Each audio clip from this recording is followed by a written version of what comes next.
Hai,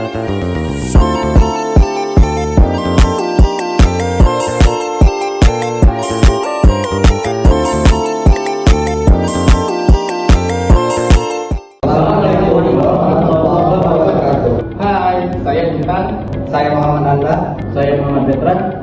Saya Muhammad Arif. Hari ini kita bahas penyebaran Islam di Kerajaan Aceh yang ada di Indonesia. Kita tahu bahwa Aceh dikenal sebagai Serambi Mekah. Tapi kenapa ya Aceh itu memiliki dampak yang sangat besar dalam penyebaran agama Islam? Nah, pertanyaan bagus. Jadi, Kerajaan Aceh Darussalam berdiri sekitar abad ke-16 setelah jatuhnya Kesultanan Malaka. Pada masa itu, Aceh menjadi pusat kekuasaan politik dan agama Islam di wilayah barat Indonesia. Dari sanalah Islam menyebar ke berbagai daerah, mulai masuk dari jalur perdagangan, dakwah, dan pendidikan. Benar sekali. Selain itu, Aceh juga pernah punya hubungan erat dengan wilayah Timur Tengah, terutama dengan Turki Utsmani. Bahkan beberapa sumber menyebutkan bahwa Turki pernah membantu Aceh dalam menghadapi Portugis. Dan yang merupakan seorang tokoh ulama yang berada di Aceh sebagai Syekh Ulama Jikiri.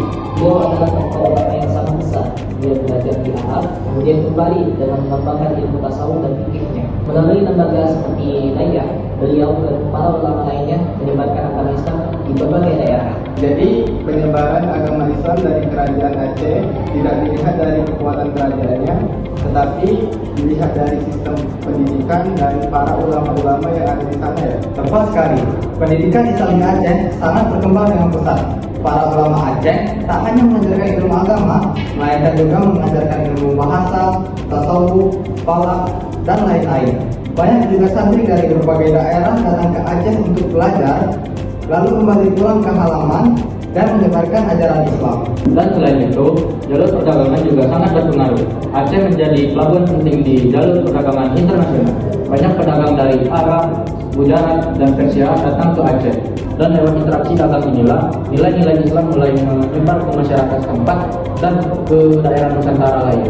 Aceh juga punya peran dalam keislaman seperti di wilayah Sumatera Utara, Minangkabau, bahkan sampai ke Kalimantan, Sulawesi, dan Maluku.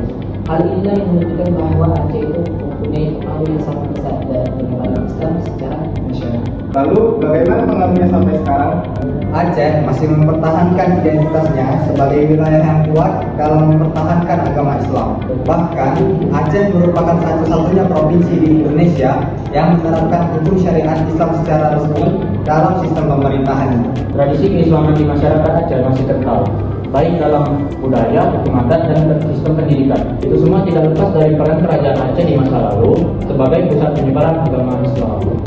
Jadi kesimpulannya, Aceh merupakan salah satu penyebaran Islam yang ada di Indonesia, mulai dari jalur pendidikan, dan perdagangan, politik, bahkan pendidikan, sehingga menjadi salah satu pintu utama masuknya Islam di wilayah Nusantara.